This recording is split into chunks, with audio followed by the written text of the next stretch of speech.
بسم الله الرحمن الرحیم. ان الله لا يغير ما بقوم حتى يغيروا ما بانفسهم. صدق الله العظیم. دوستان و سروران، جنبش دادخواهان و آزادگان که برخی از نخبگان و فرهیختگان داخل کشور اون رو آغاز کردند و بنده شرف حضور و افتخار همراهی این عزیزان رو دارم. نکات مختصری در این خصوص خدمت شما سرورانم عارض میشم. جنبش دادخواهان و آزادگان که مخفف آن JDA یا همان جدا هست، جنبشی هست که افرادی شاخص از علما، نخبگان و روشنفکران جامعه اونو همراهی می کنند. جنبشی برخاسته از بطن جامعه در داخل کشور هست، جنبشی مستقل که هیچ نوع وابستگی به این و آن ندارد، جنبشی برای همه دردمندان، برای همه ستم دیدگانی که جور و ظلم این رژیم سفاک رو چشیدند، جنبشی که در آن رنگ و نژاد ملاک نیست، بلوچ و کرد و ترک و گیلک و فارس در آن معیار نیست، جنبشی که در آن سنی و شیعه، مسلمان و نامسلمان مطرح نیست، جنبشی برای تمام مردم، برای تمام دردمندان، جنبشی فراقومی، فراحزبی، فرامنطقه‌ای و فرامذهبی هست، جنبشی متعلق به کولبران کرد و سوختبران بلوچ، جنبشی متعلق به ژینا امینی ها و ماهو بلوچ ها و تمامی قربانیان این انقلاب اخیر، جنبشی برای تمامی مادران داغ دیده، تمامی خواهران سینه سوخته و فرزندان یتیمی که چشم انتظار پدرهایشون بودند که قربانی این انقلاب اخیر شدند. چرا که همون اندازه که امروز بلوچ مظلوم هست، همان اندازه کرد مظلومه، به همان نسبت امروز عرب اهواز مظلوم هست. تمامی اقلیت ها، تمامی دیگر اندیشان امروز مظلوم هستند و در اسارت این رژیم جنایتکار قرار دارند و این رژیم هیچ اراده‌ای برای اصلاحات و تغییرات درونی است.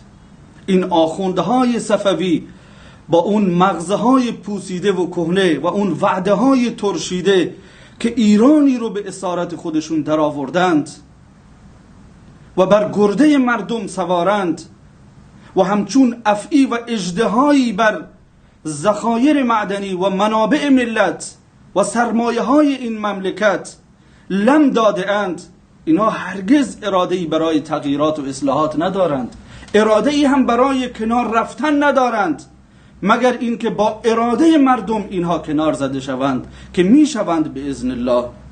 اگر اینها اراده‌ای برای تغییرات و اصلاح و توبه می داشتند، پس از 44 سال مدیریت ناکارآمد، پس از 44 سال عمر اسفبار جنتی جهنمی، اون پیرمرد خرفت رو، پیر خرفت رو که توان راه رفتن با عصا رو نداره،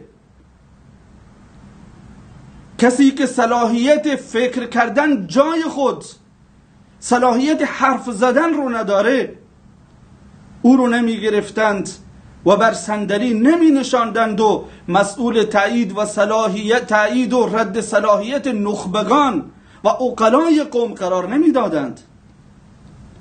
این رژیم فاسد اگر اراده اصلاحات می داشت، اراده تغییرات می داشت، اراده تحول می داشت، به جای شنیدن درد دردمندان، به جای رسیدگی به فریاد معترضان در کف خیابان، حزب اللهی های لبنان هشت شعبی عراق، فاطمیون افغانستان و زینبیون پاکستان رو وارد کشور نمی کرد که در کف خیابان جوانان ما رو بگیرند و لت و پار بکنند، بزنند، کور کنند، بکشند، تجاوز بکنند و در شمال کشور صیغه و عیاشی و خوشگذرانی بکنند و بعد با جیبهای پر خودشون، با شکمهای گندهشون به لانه های خودشون برگردند. اینها کوتاه آمدن در برابر خواست مردم، پاسخگو بودن در برابر مردم رو برای خودشون عیب میدونند. الان که ما و شما میبینیم رؤسای ما، رئیس جمهور ما که کفش از پا بیرون نمیارند، هی به این کشور و اون کشور دارند سفر میکنند، دست و پا میزنند مانند انسان غریقی که در غرق در دریا هست، دست و پا میزنند، منت این و اونو میکشند. همین آخوندهایی که دیروز دست شاه رو میبوسیدند و بعد دست خمینی رو بوسیدند، اینها از مردم میخواهند که دست اینها رو ببوسند. اگر نبوسند دست ملت رو اینها میبرند و قطع میکنند. اینها حاضرند در برابر سایر قدرت ها سرخم کنند، سر تعظیم فرود بیارند، منت کشورهای همسایه رو بکشند، اما خواست مردم رو توجه نکنند. امروز که ما و شما میبینیم که این رو به عنوان یک سند پر افتخاری برای خودشون نقل میکنند که کشورهای عربی به ما دارند روی میارند، با ما دارند ارتباط پیدا میکنند، اینها دارند منت و التماس کشورهای همسایه رو میکشند. کفش ممالک عربی، رؤسای ممالک عربی رو اینها دارند راست میکنند. به خاطر چی؟ به خاطر اینکه به ملت خودشون فشار بیارند. اینها برای فشار آوردن به ملت خودشون از هر اهرمی استفاده میکنند. اینها همون افرادی بودند که دیروز در خیابونها به مردم میگفتند، به ما میگفتند که فریاد بزنید، شعار مرگ بر آل سعود سر بدید. میگفتند، شعار سر میدادند که ما مکه و مدینه رو فتح میکنیم و به حسین یه مبدل میکنیم. امروز چه شد که یک هو سیاستشون رو عوض کردند؟ فقط به خاطر اینکه فشارشون رو بر دوش مردم بذارند. پس اینها هیچ اراده‌ای برای تغییرات در وجودشون نیست. اینها برای جانبداری از مأمورین خطاکار و جنایتکار خودشون و نگفتن به مردم در قضیه فاجعه قتل ژینا امینی 750 نفر رو اینها کشتند که تا به مردم نبگند. اگر اینها اراده‌ای برای عدالت گستری می داشتند، اگر اینها اراده‌ای برای رفع تبعیض و ظلم می داشتند، اگر اینها اراده‌ای برای محاکمه عاملان فاجعه خونین زاهدان می داشتند، الان قریب به 1 سال هست که از اون روز تلخ و تاریک می گذرد. اما اینها نه تنها این که حتی 1 نفر رو از اون مأمورین خطاکار، از عاملین و آمرین فاجعه خونین زاهدان رو محاکمه و مؤاخذه نکردند، حتی اون آخوند گندگوی زابل، به اصطلاح امام جمعهشون، با تمامی آخوندهای وارداتی بلوچستان در یک جمعه همگی به صورت یک دست و همصدا فریاد برآوردند و مدعی شدند، بر علیه معترضین و دادخواهان بلوچ فریاد برآوردند که همه رو بگیرید، با همه برخورد کنید، همه رو مؤاخذه بکنید. الان قاتلین فرزندان بلوچستان روز به روز دارن چاق و چله تر میشند، گردن کلفتر شدند، شکمهایشون گنده تر شد، درجه گرفتند، پست و مقام گرفتند بعد از اون فاجعه خونین زاهدان. کسانی که جرم و جنایت کردند، آمر بودند، پایشون محکمتر شد. امروز پای آخوند مهامی، خونخوار نخست بلوچستان، آمر قتل قتل فرزندان بلوچستان پایش در بلوچستان محکمتر شد. کرمی که فرمانده قرارگاه قدس سپاه بود اون رو گرفتند به سمت استانداری منصوب کردند.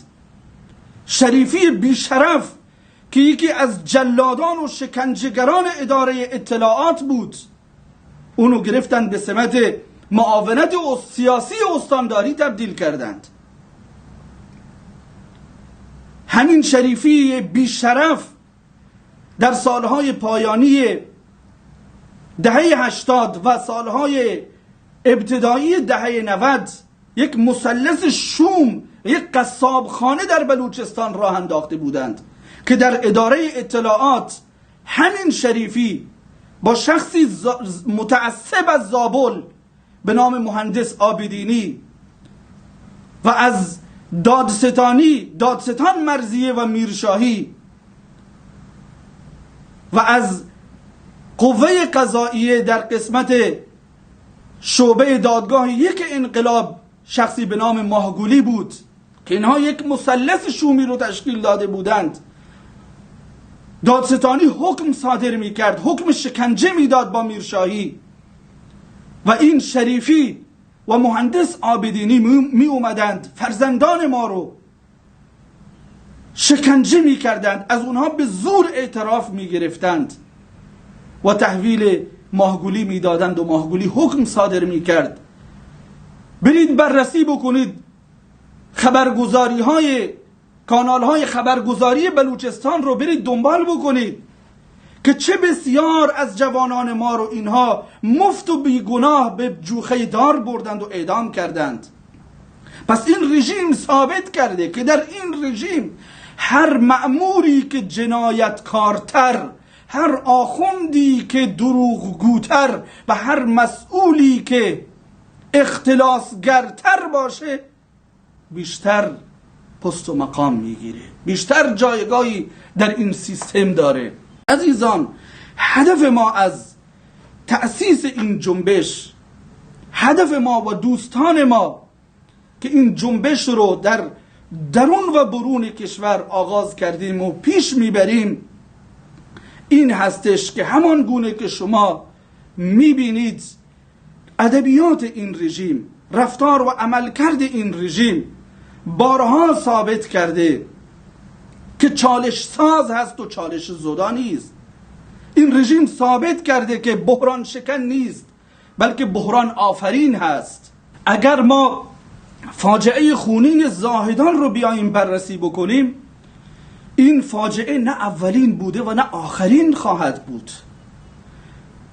در سال 1372 و 73 وقتی مسجد شیخ فیض رو در مشهد اینها تخریب کردند و شبانگاه اون رو به پارکی برای خوشگذرانی خودشون تبدیل کردند، در زاهدان روز بعدش مردم رو به رگبار بستند، نمازگزاران رو در مسجد مکی به خاک و خون کشیدند، از زمین و آسمان مسجد مکی رو و حضرت شیخ الاسلام حفظه الله رو اینها به رگبار بستند، اما جوانان فداکار از خودشون از خود گذشتگی نشان دادند و از حریم مسجد و مولانا دفاع کردند. پس این فاجعه نه اولین بوده و نه آخرین خواهد بود، چنانچه در 8 مهر این رو تکرار کردند و هیچ تضمینی وجود نداره که در آینده همچنین فاجعه هایی تکرار نشه. مادامی که این رژیم فاسد هست، جور و جنایت هست، مادامی که این رژیم هست، ترور علما و نخبگان هست، تا آخوند هست ظلم و جنایت هست، تا آخوند هست تجاوز هست، تا آخوند هست فساد هست، تا آخوند هست اختلاس و چپاول هست، تا آخوند هست فقر و فلاکت هست، تا آخوند هست اعدام و شکنجه هست، تا آخوند هست قتل کولبران کرد و سوختبران بلوچ هست. اینها اراده‌ای برای کنار رفتن ندارند مگر اینکه با خواست و اراده مردم اینها کنار زده بشند. با دست رو دست گذاشتن و چشم دوختن به آسمان فرج نمیاد و انقلاب نمیاد. الله متعال با ما اتمام حجت کرده ان الله لا یغیر ما بقوم حتی یغیروا ما بانفسهم. تا زمانی که خودتان الله میگه دست به کار نشید، سرنوشتتون رو رقم نزنید، از آسمان جبرئیل رو نمیفرسته که دست این دیکتاتور مذهبی رو بگیرند و به زبالدان تاریخ بیندازند. وقتی مردم بخواهند این دیکتاتورها نابود میشند. مردم وقتی خواستند بن علی و قذافی رو به زبالدان تاریخ حواله کردند. خدا آن ملتی را سروری داد که تقدیرش به دست خیش بنوشت، با آن ملت سر و کاری ندارد که دهقانش برای دیگران کشت. ما نباید در این مسیر ناامید بشیم، نباید مایوس و سست و ضعیف بشیم، باید قوی باشیم. نکر شکوه مقدر سے نصیب اپنا ز ماتا جا، نہ در منزل کے دوری سے قدم آگے بڑھا تا جا. شاعر اردو زبان میگه از مقدر شکوه و گلایه نکنیم، همه این ملامت ها رو به دوش زمین و زمان نیندازیم، خودمون باید دست به کار بشیم. نکر شکوه مقدر سے نصیب اپنا ز ماتا جا، باید خودمون پا به میدان بذاریم و با دست خودمون سرنوشت خودمون رو رقم بزنیم. نہ در منزل کی دوری سے قدم آگے بڑھا تا جا. گمان نکنیم، فکر نکنیم که این رژیم با زور ما، با قدرت ما، با توان ما کنار زده نمیشه. قدرت‌های بزرگتری در دنیا بودند. این زمین و زمان، این خورشید آسمان، فرعون‌های زیادی رو اینها دیدند. فرعون‌هایی که ادعای خدایی میکردند، انا ربکم الاعلی سر میدادند، که خامنه‌ای و غیره پیش اینها عددی محسوب نمیشند. اما طرفت العینی جهان برهم زند، کس نمی آرد که آنجا دم زند. اوست سلطان هرچه خواهد آن کند، عالمی را در دمی ویران کند. اگر خواست الله باشه، خواست مردم باشه، بزرگترین قدرتها به خاک مذلت خواهند نشست. پس ما این جنبش رو ما با دوستانمان به صورت شورایی از درون و برون کشور این جنبش رو راه اندازی کردیم برای مقابله با خطرات احتمالی که هر آن ملت ما رو داره تهدید میکنه. اگر یک تشکیلات قوی در داخل استان ما می بود، وقتی فاجعه زاهدان به وجود آمد، مردم عزیز بلوچ، غیور مردان بلوچ، خطاب سخنم با شماها است، وقتی فاجعه زاهدان به وجود آمد، اگر ما یک تشکیلات قوی می داشتیم، راه های مواصلاتی شهرستان چابهار، نیکشهر، سرباز، ایرانشهر، سراوان، خاش، همه این راه ها رو اگر ما مسدود می کردیم، آیا نیروهای سرکوبگر رژیم میتونستند با جرأت و جسارت از کرمان سرازیر بشند و در شهرهای بلوچستان جولان بدند و جوانهای ما رو دستگیر بکنند و تو زندان توهین و شکنجه بکنند اینها رو؟ هرگز. پس ما این جنبش رو اینجا تأسیس کردیم. من به عنوان کلام آخر، به عنوان سخن آخر به تمامی شما مردم غیور ایران زمین میگویم که ما با خدای خودمون عهد بستیم، ما با مادران خودمون عهد بستیم، با مادران داغ دیده زاهدان عهد بستیم که تا آخرین قطره خون پای آرمانهای شهدایمان خواهیم ایستاد. ما اجازه نخواهیم داد که خون جوانان ما به هدر بره. این فاجعه بسیار دردناکی بود که امکان نداره که یک مأمور بدون اجازه مافوقش بدونه مسجد مکی رو، نمازگزاران مسجد مکی رو در اون جمعیت بسیار عظیم همه رو به رگبار ببنده، قتل عام بکنه مردم رو. همه ما میدانیم که پشت این قضیه دستها و گردنهای بسیار کلفتی بوده. پشت فاجعه خونین زاهدان گردن کلفت مهامی بوده.